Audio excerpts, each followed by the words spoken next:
Yeah, I'm just going to do a little video here of my 1978 Southern Cross 28, including a little bit on the interior and some of the issues and projects that I've done with it.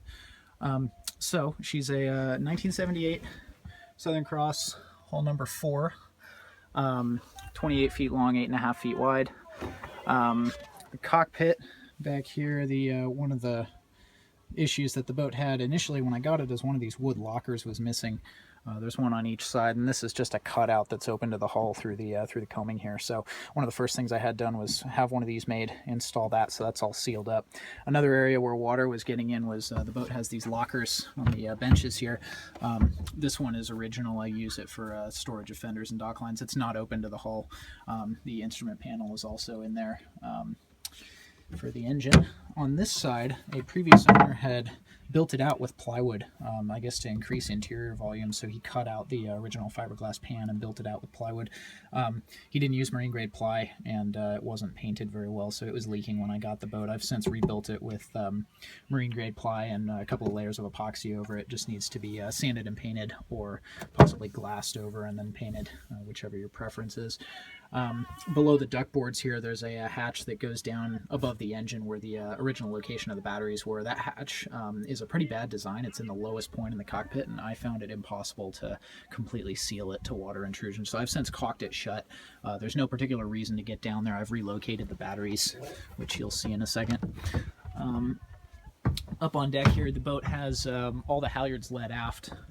A previous owner built these really nice teak winch towers with Garhauer rope clutches on them, so it makes handling the halyards nice and easy.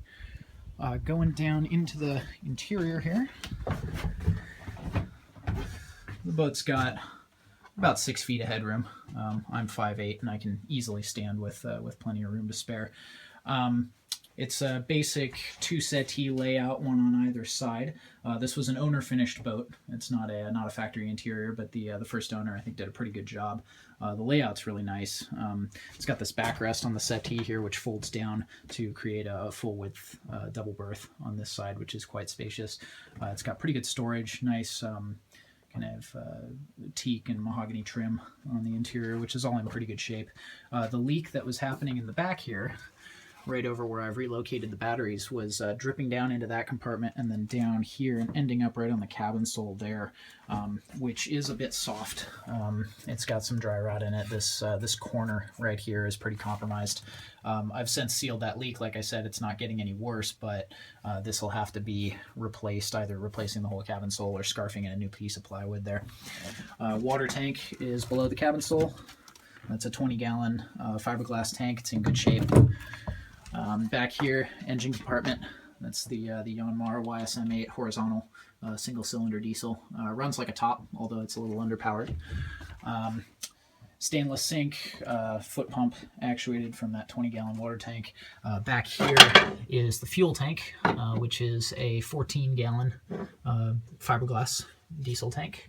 Right over here is where the stove would go. The boat comes with a 2-burner alcohol stove, which isn't particularly effective. I prefer a propane stove, so I just use a camp stove in the boat, but that's up to you. Other storage back here. The cushions are all in good shape, as is most of the interior trim. LED cabin lights installed by the previous owner.